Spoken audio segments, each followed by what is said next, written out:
Hey there, 3D printing enthusiasts. Are you tired of messy and inefficient post-processing for your 3D printed models? Well, we've got the solution for you. Introducing the Anycubic Wash&Cure 3, Wash&Cure 3 Plus, and Wash&Cure Max.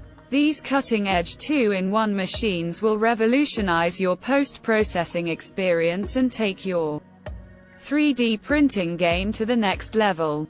The Anycubic Wash&Cure 3 features an extra-large capacity, allowing you to clean and cure larger models with ease. The innovative Flexicure gooseneck-like design provides uniform curing, ensuring thorough and comprehensive curing of the entire model. Its dual-layer design maximizes efficiency of IPA usage, saving you time and money.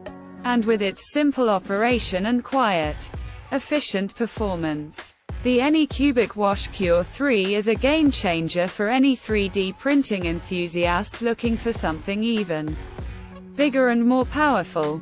The Anycubic Wash&Cure Max is the ultimate all-in-one solution for your post-processing needs.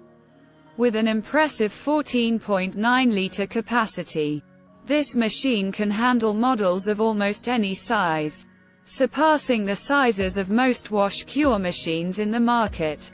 Its powerful mechanical injection and bottom-dipping rinse ensure efficient and thorough cleaning, while the machine's intelligent fault detection and alerting system provides comprehensive protection and peace of mind. So what are you waiting for? Upgrade your post-processing experience today with the Anycubic Wash&Cure 3, Wash&Cure 3 Plus, or Wash&Cure Max. Click the link in the description to get your hands on these game-changing machines and take your 3D printing to the next level. Don't miss out on this opportunity to revolutionize your 3D printing workflow. Your models deserve the best. And that's exactly what the Anycubic Wash&Cure series has to offer. Subscribe to our channel for more exciting 3D printing content. And let's take your creations to new heights together.